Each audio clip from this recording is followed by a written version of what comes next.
D. McClung, Ultra Monologues. That's me, talking. You, listening. Not talking back. Or not. You can talk if you want to. It's just, I can't hear you. Because it's radio. Alright. So, to begin with, let's not get excited. Let's keep calm. And the roar in the background it sounds like we're on an airplane. I might be. I'm on a rogue airplane flying over the, territorial limits of America. In my super plane. Yeah, like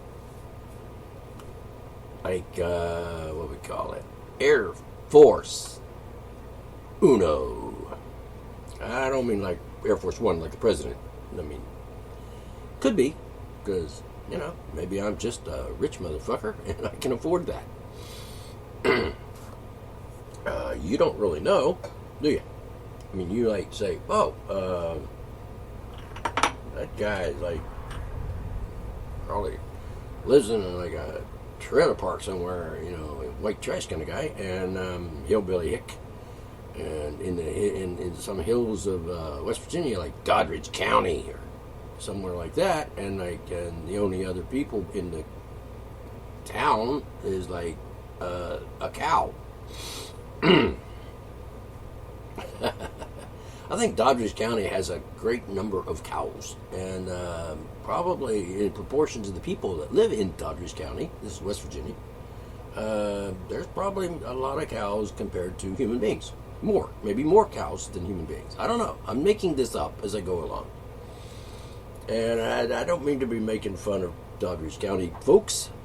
I'm sure they're good people. And they're entitled to live in Doddridge County and do what people in Doddridge County do. And if it's raising cows on the side of a hillside, a mountain, hey, more power to you, people. Have fun, enjoy. You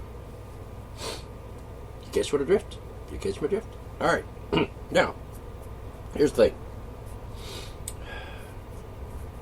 All right, come on, lighten up. Doddridge County. That's sort of like the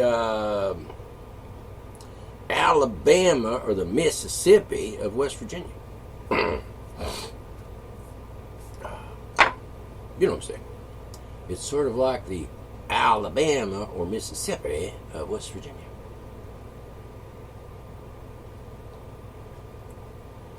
What do you say? What do you mean? What do you mean? Well, if you don't know, you know what I'm saying. Alabama and, Mississippi of West Virginia. And, of course, there are other counties that could qualify as the Mississippi of West Virginia. I'm not familiar with all the counties. I mean, I know there are 55 of them. And I could name a few of them. But there's Doddridge County, Lewis County.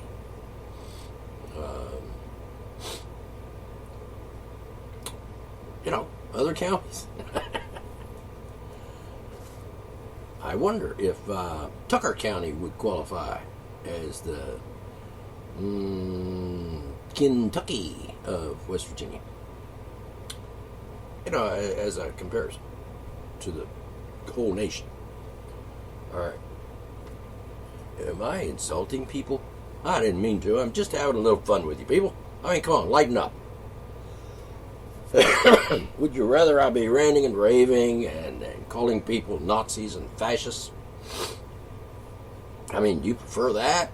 Or are we just going to be nice and friendly and just chit-chat about, the humorous side of being in America and being an American? let's just talk about the humorous side of being in America, living in America, and being oppressed by the Nazi fascist police state government, which is corrupt and as criminal as you can get. Well, maybe not as you can get, but it could get worse, I suppose, and I'm guessing it's gonna. Now, I'm not saying bad things about Donald Trump, but I'm thinking there's potential for nightmare scenarios in this country. For example, if the military budget is like 57% of the budget in America, then it's 57% of the budget. I mean, come on. I mean, just let's compare that to me, or you, or general people in general. Like, for example, just a guy living in Dodgers County. I hope Dodgers County people are not offended. I mean, I don't have anything against. I don't even know people that live in Dodgers County. There might be some. I don't know them. I mean, there might be on the internet. There might be some people living in Dodgers County that are on Facebook, and I might run across them once in a while and say, "Oh, they put up a freaking platitude, like yay!" A meme or something, and or is it a meme? Meme. It's a meme. Meme. All right, making fun of things. All right, so let's make fun of people. No, let's not. Well, yeah, sure, why not? So, this woman, who is somebody, apparently, she went from New York to, I think she works for like CNN, maybe? I work for CNN and I talk on the TV and the radio shit. And she went to Detroit for a speaking engagement. I'm assuming she went to speak and not listen. I don't know, because they didn't elaborate on that. But anyway, she was coming back from Detroit, so apparently she was in the Detroit airport, and she's there, and they chose her to do a rape or an invasion of her body and space and sovereign rights to be secure in her person. The TSA I'm talking about. And by the way, TSA, scum of the earth. Seriously. They're sort of like the airport Nazis. Okay? Airport Nazis. Gestapo. And I don't know how many TSA agents there are employed in airports in America. But I can tell you that, and this is shall we say, a critical analytic observation. They are all dogs. Seriously. They are guilty of crimes against humanity and any number of felonies. And apparently, or at least obviously, shall we say, they are not that bright, and they're really nasty folk, and they want to touch people in their private parts and shit. Like this woman was going to, she's at the airport, and they pulled her aside. You're going to be, you're going to be searched randomly because we just picked you from, out of the crowd. Yeah, I kind of doubt that, but okay, it's possible because she's not a bad looking woman. I'm guessing nice tits, and I say that in a complimentary way. I don't say that to be rude or anything or crude, but the fact is she does. It's just a fact. I mean, I observed, and she's got nice tits. And you think, you're just being crude. And no, I'm just telling you, I've seen them. well, underneath their clothes. I mean, I can't. Well, actually, I can see through clothes because I'm just that good. Anyhow, she was. They did a pat down thingy, and she said, "What?"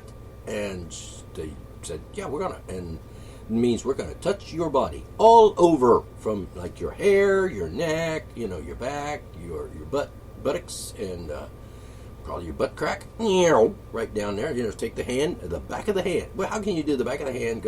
No, you're gonna do like a straightforward facing fingers straight out towards the crack and go down the crack. And I noticed that they're wearing like rubber gloves. Okay, excuse me.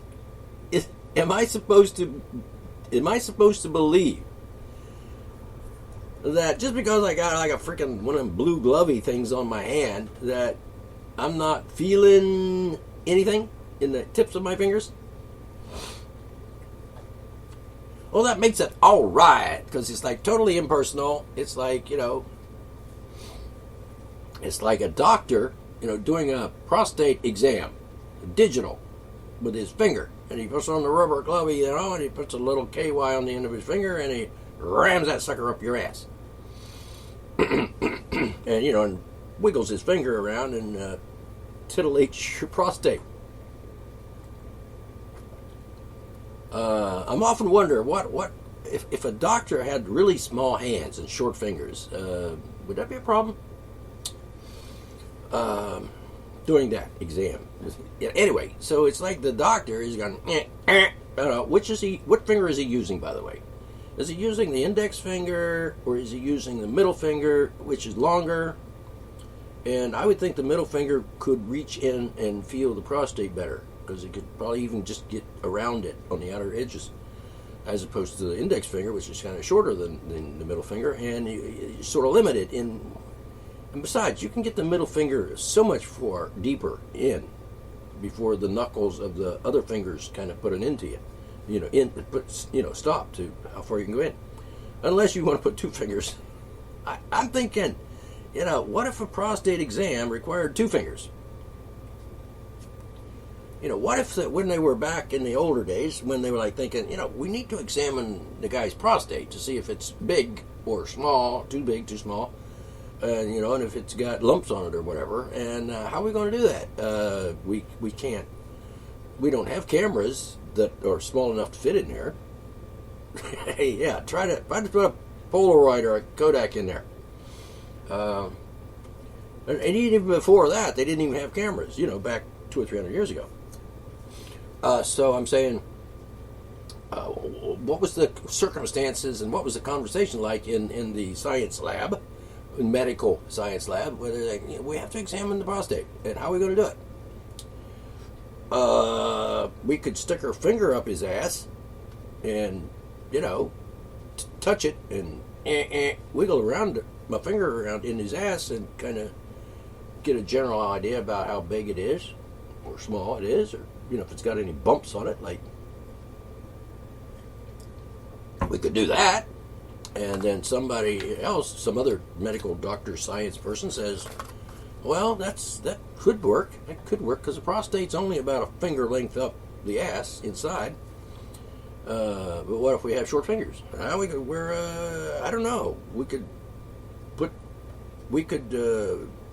just stick our whole fist up in his ass, and then we could just use all of our fingers and our thumb to feel the prostate, and see if it's and just check it out and see how it is. Like if it's lumpy, or if it's like wilty, or if it's like the size of a baseball or whatever. That seems a little extreme, Doc. I mean, maybe, I'm guessing a lot of men would object to that. Yeah, but what about the fairies? Well, they might enjoy it. And we could also just for the hell of it, just say that women have a prostate and give them a prostate exam as well. You know what I mean? I mean, that'd be fun, right? For science, I mean. For the sake of science, we could, offer prostate exams, digital, prostate exams for women. But they don't have a prostate. But it'd be fun, wouldn't it? Just bend over, sweetie. Pull your panties down.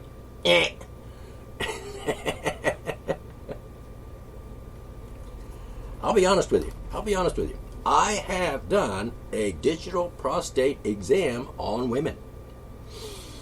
Oh yeah, I have. And I'm not a doctor, well, technically.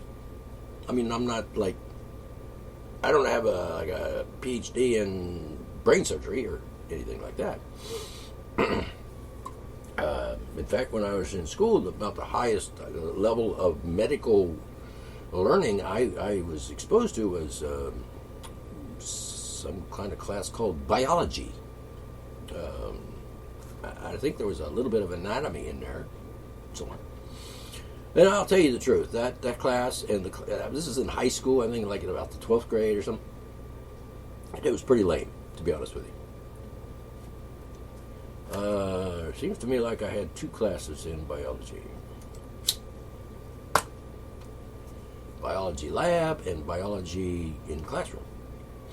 And I sat next to and was partnered with most often simply because of the proximity of her sitting next to me on my right, and in the class, both classes actually, and her name was Darlene, and I had a crush on her.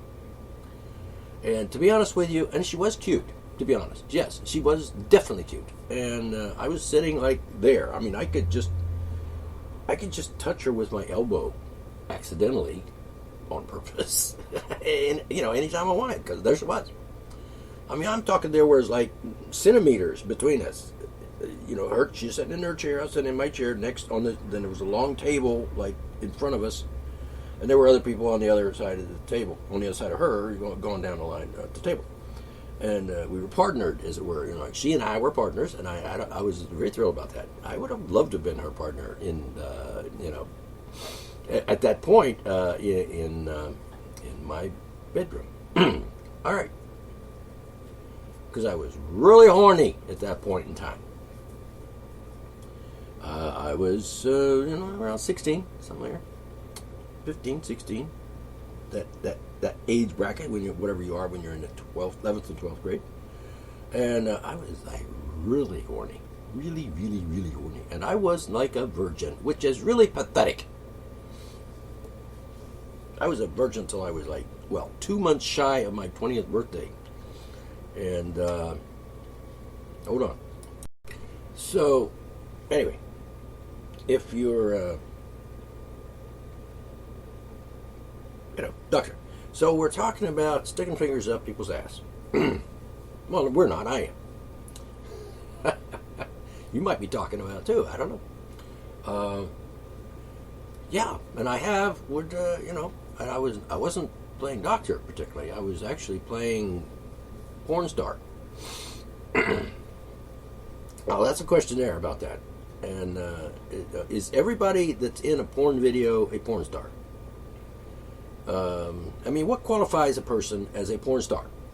I've heard the phrase many times, and people like, there's pussy galore, and, porn star, and I'm like, what qualifies her as a porn star?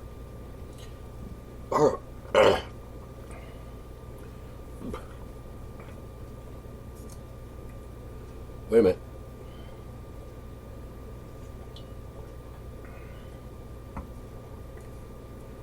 I almost choked, which would probably make a lot of people happy. Right here on the radio, choked, croaked, and disappeared off the face of the earth. And wait a minute, those neocons did it. They killed me right on the air. Just suicided me by making me choke on my own spit. All right. So anyway, I was talking about prostate exams on men and women. And you're thinking, yeah, right. But I have. And I didn't call it that. I actually called it, fun. Wrap your butt.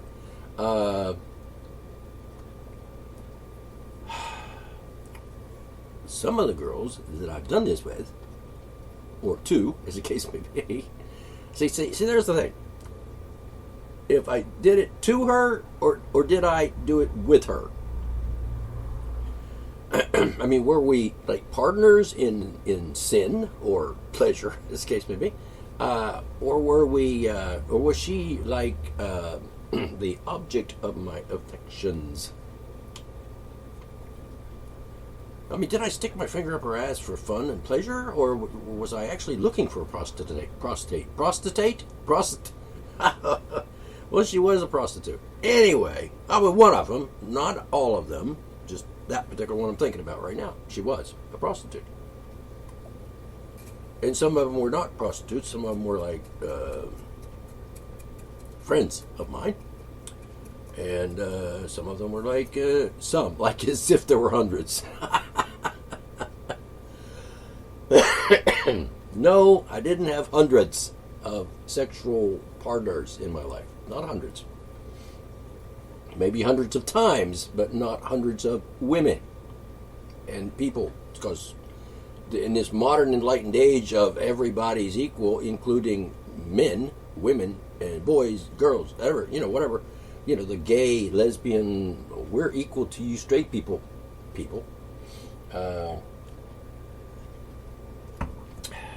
By the way, yeah, they kind of are, in the sense of how the government is required to treat them. This is something,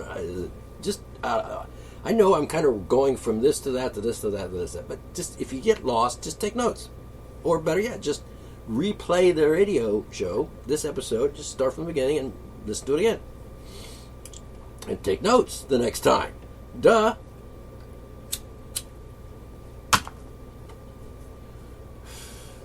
It boggles the mind sometimes how dumb people are. You don't have to, like, if you miss something on this show, this episode, and just rewind it and play it again. And to be honest with you, if you weren't paying attention the first time, the second time you might catch something important, like the fact that women don't have prostates. But you can still do a prostate exam on them for fun.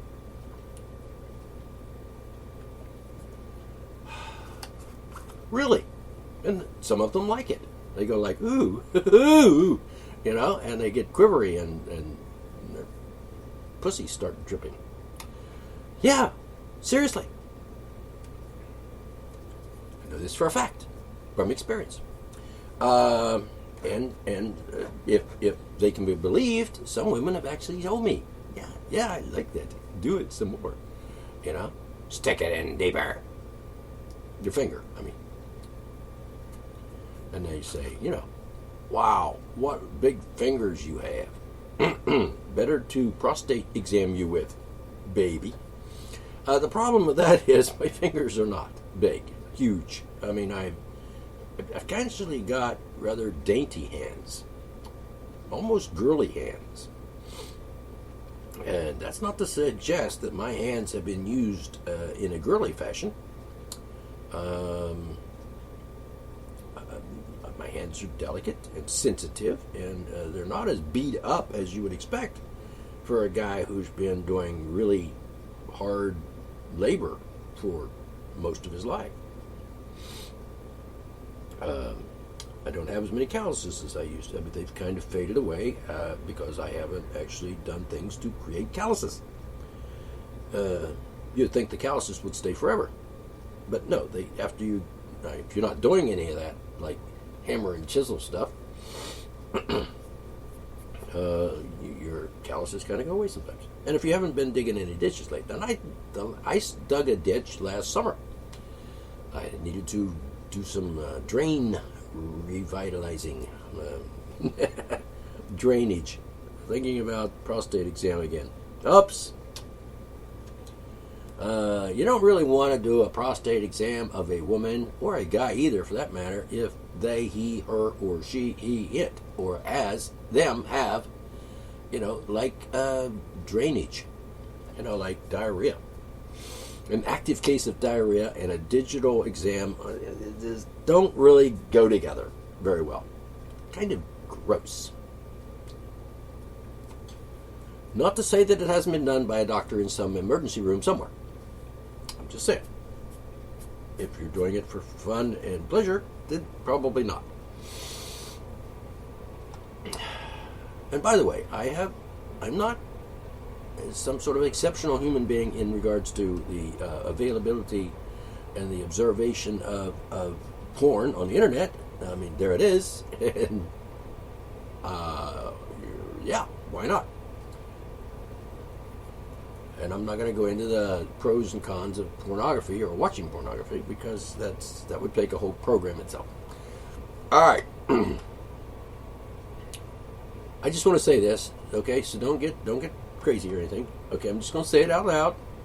It's not what you think, but I'm going to say it and then just move on after that. Okay, here it is. The D. McClung Show. Why would I say that? Because I just wanted to hear myself say it.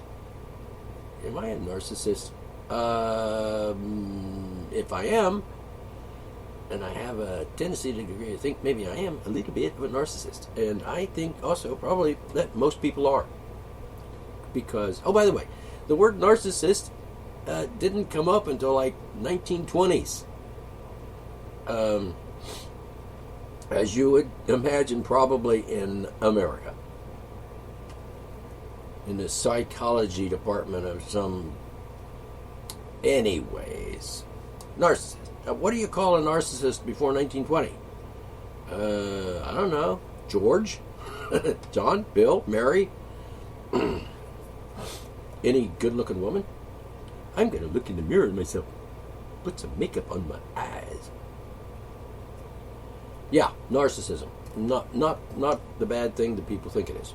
They have been led to believe that, oh, being a narcissist is a bad thing. And that reminds me, it's a humorous thing.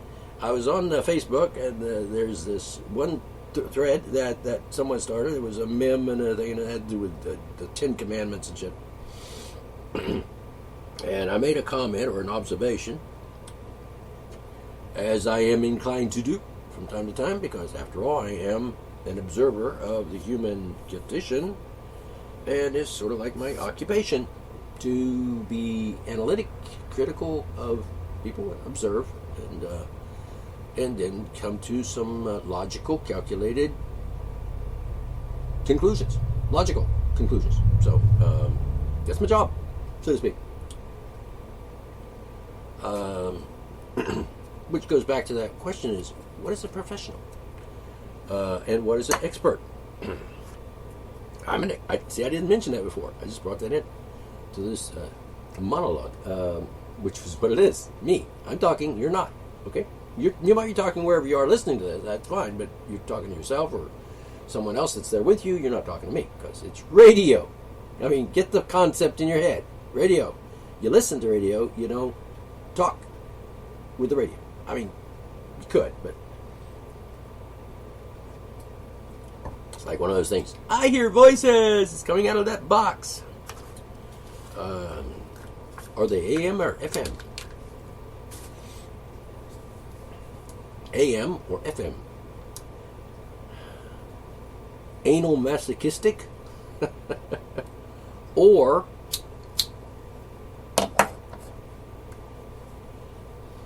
feces masochistic? All right. Think about that. Yeah, you might want to replay that just so you catch the nuance.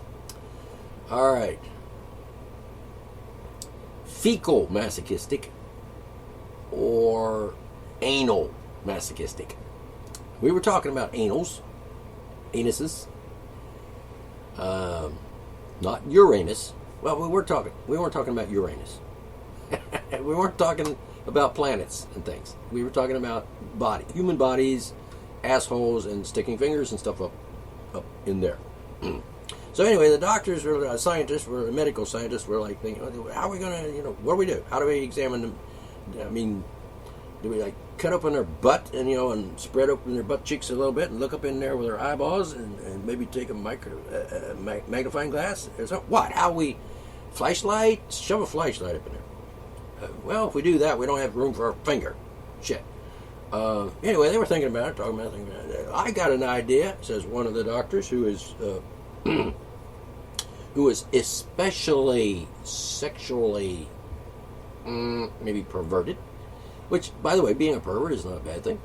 It's like extremes. It's always about the extremes. I mean, if you're a sexual person, what do you mean if? If you were born, you're you're a sexual person because let me think about it. You know, here you are. Your mother's on the table in the emergency in the hospital, and I'm gonna have a baby, and she's screaming like, "Ow! That fucking hurts!" And the doctors are all standing there waiting to catch it when it pops out, and it does. And what's the first thing the doctor says to the woman, the mother? Looks like it's a boy. And then maybe could say it different ways. I mean, like, it's a boy or it's a girl. And bingo, how did you determine that? I don't know. I hate to surprise you here. I hate to twist your brain into a knot and make you go in a freaking coma or into shock, as it were. Analistic shock. That's another picture in my mind. Hey, can you hand me that electric thing there? Yeah, that rod-looking thing. Yeah, electric. It's got batteries? Yeah, big batteries. Yeah. There we go. And she goes, ah! And screams and wiggles and squirms and... What am I? Some kind of a sadistic bastard? Oh, by the way, is there something wrong with being a sadistic bastard? I mean, is there something wrong about being a bastard? I mean, after all, think about this, and we're kind of going off on another little grapevine here off the main course. If you're a bastard, do people really use that word today in regards to a child born from some out of wedlock or whatever, or from an extramarital affair? I use that phrase extramarital affair loosely because that would require another conversation, or at least another discussion. Well, at least another monologue. So I won't get into that right now. So anyway, do people really go around saying, "You're a bastard," or "You're the bastard son of Lord Cranston"? Really? And you can't be you can't be the king because you're not really the royal bloodline coming. Well, yeah, you could, but people would say, he's the bastard king. And then you'd get all upset because they were saying that about you, and then you would have people's head cut off because you're the king, and you can do that. Don't be saying that about me, and don't be calling my mother a bitch. Son of a bitch. Don't be calling my mother a bitch. I'll have your head cut off. Chop, hang in, and put that on a spike outside the door. All right. I'm just saying, in today's world, it's 21st century, you'd think that most people would be enlightened. It's been a while, a couple hundred years since Thomas Paine came up with this idea of what was it he came up with? The Enlightened Society. The Age of Reason. What? The Age of Reason. I'm going to tell you right now that my antacid is not working.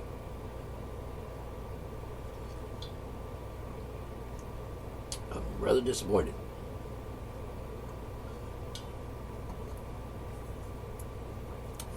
However, moving on. So, just think about that for a second. So, The Age of Reason, Thomas Paine. By the way, get the book. You can get it on Amazon, download it onto your Kindle or whatever device you use for reading things. And you can read that and be enlightened. And be a little bit smarter than you were before you read it.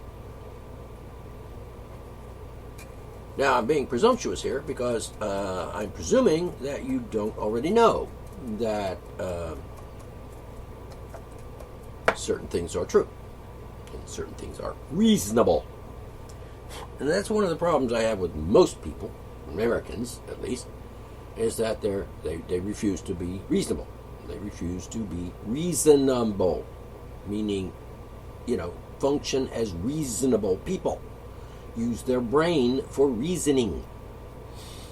I don't know what they use it for, but they sure don't use it to think with.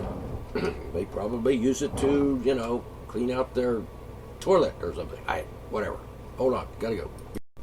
So back to the scientist doctors in their little conference room. They're like, well, how are we going to examine? Well, let's just stick a finger up his ass and wiggle around and, feely his prostate. And since we know from dissecting human beings and prostates are like, we could put it on a table there and look at it. And we could say, that's a normal average prostate, because all the ones we've seen that we've taken out of cadavers were pretty much look like that. And other standards like, oh, well, that one's about twice the size of a normal prostate, so there must be something wrong with that one. Swollen prostate. Which you don't want to have. That would be a problem. All right. So they decided that they'll just do a digital. Stick the finger up in the ass and wiggle around and feel it and just examine it and see what it's big or small or wrinkled or whatever. And so they decided to do that. But what if they had said, I think it's going to take 2 fingers? Truthfully, there are times when a doctor actually uses his whole hand with all 5 fingers to do an exam of something. Let's say a breast.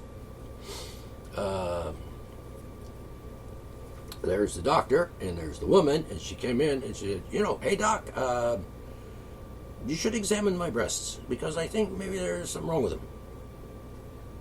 For whatever reason, maybe she wants to think, I think they're kind of small. What do you think? And I should touch them and feel them and see if they're more than a handful, then they're okay. If they're less than a handful, then maybe you might consider having implants.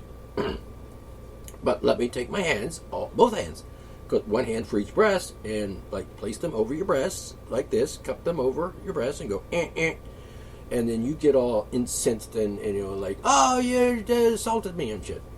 By the way, the word assault doesn't mean that, just in case you were wondering. Sexual assault is not rape.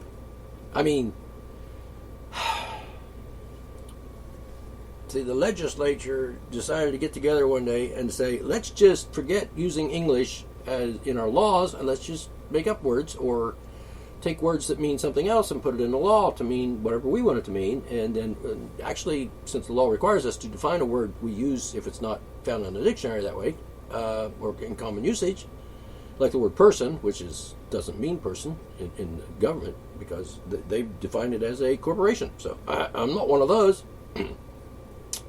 So any law that has the word person in it, particularly income tax law, because it says for the purposes of the income tax, the word person will mean, I don't know if it says word, I think it means a person is a corporation. A person means a corporation. A corporation, a privileged thing, not a rightful thing. So, doesn't apply to me. Most likely it doesn't apply to you either. So let's get back to this sticking fingers up the ass thing, which is really interesting, and it's fascinating because there's the person, and you're thinking, nice ass, and a very nice looking asshole with that too. So I think I'll stick my finger up there, and she goes and quivers and maybe even has an orgasm. Believe it or not, women can have orgasms from having a finger stuck up their ass. You don't believe me? Have you tried it? Yes, indeed I have. Thus I speak from experience. And speaking of one finger up the ass, do you know that there are actually some people that are capable of making a woman come with one finger? Now, your ears are perked up. We've been talking about sex all along. And I'm almost out of time. 45 minutes sure really goes fast when you're having fun. So anyway, yeah. So, one finger. And, I got this thing in my head one time. I said to myself, I think I could probably make a woman come with one finger. And I'd like to try and find out if that's true. And I have to have a woman for that. So, hey, woman! Any woman? Anybody? Naturally, you would think of your woman, your friend, your girlfriend, or your companion, your mate, your partner, your wife, whatever word you use to describe that other person in your life, or your mistress, or your concubine, or your sex slave, whatever. Do we still have sex slaves? Apparently we do. From what I've heard in the news lately, there's a whole island of sex slaves down around the Caribbean somewhere, and Bill Clinton and his wife actually visited there. Which, is that my business? Not really. It was sort of our business when it came to Hillary running for president, because we want to know all the dirt about her we can find out, because we don't like her. She is a evil person. A person in the income tax sense of the word. Corporation. Anyway, I actually did find someone. Well, to be honest with you, I wasn't looking at the time, but I did just happen to have a woman hand me at a point where I said, I wonder if I just stick my finger here and do this with my finger and one finger, I could probably make her have an orgasm. And so I tried it. And needless to say, you can't always depend on the first time working out the way you hope that it would. And it's a scientific experience, sweetheart. Just spread your legs. Touch your vagina and your clit and stuff. With just one finger. That's it. I'm not wearing a glove because that's just silly. You can't get pregnant from my finger. So, gloves or condoms for the hand. Jeez, whiz willikers. So anyway, it just turned out that there was a woman available, and I tried that, to see if I could get her to come with one finger. And guess what? She did. She had a little orgasm there, maybe a big orgasm, because if you titillate them long enough, they're going to have a big one. Am I being a sexist here? And if I am, did I ask you? Maybe I did, maybe I did. Maybe I just did. Do I want an answer? Not really. All right. By the way, I forgot. So if you're born, and you pop out of your mother's vagina, or they cut a little C-section thing, and they pull you out that way. Oh, by the way, they pop out there too. It's amazing. I've seen that. I've watched that. A woman that I was married to, and I was in the room holding her hand, talking to her, and because she was awake, and there you can see everything, and like intestines, and it's amazing. It's almost like watching an episode of House or Grey's Anatomy. Yeah, I watch them. Sometimes. I kind of turn away when they start cutting on people.